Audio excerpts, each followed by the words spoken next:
Hi అండి, one more mini blog. ఈరోజు 5K లేచి నేను ఇంట్లో క్లీనింగ్ వర్క్స్ అన్నీ చేసేసుకున్నా. ఫ్రెష్ అప్ అయిపోయి పూలు కూడా కోసుకొచ్చుకున్నా పూజ చేద్దామని చెప్పేసి. ఫస్ట్ అయితే బ్రేక్ఫాస్ట్ చేయాలి ఇంట్లో వాళ్ళకని చెప్పేసి బ్రేక్ఫాస్ట్ ప్రిపేర్ చేసిన తర్వాత ప్రశాంతంగా పూజ చేసుకున్నా.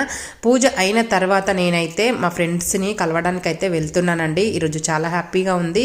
నేను 5th క్లాస్ నుంచి 10th వరకు కలిసి చదువుకున్న ఫ్రెండ్స్ అనమాట. మనకి చాలా రోజుల తర్వాత మీట్ అయితే చాలా హ్యాపీగా ఉంటుంది కదా. Maroon and ash colour sari కట్టుకున్న వాళ్ళ హౌస్ అనమాట. అందరం కలుద్దామని చెప్పేసి హైదరాబాద్ నుండి వచ్చిందండి ఆ ఫ్రెండ్.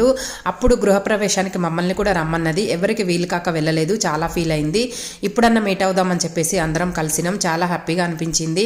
అందరి కష్టాలు హ్యాపీనెస్ అంతా పంచుకున్నాం అన్నమాట. చాలాసేపు కూర్చొని మాట్లాడుకున్నాం. మాకైతే బ్రేక్ఫాస్ట్గా పూరి అండ్ పప్పు టమాటా కర్రీ చేసింది. చాలా నచ్చిందండి నాకు కర్రీ అయితే. టేస్టీగా ఉందన్నమాట.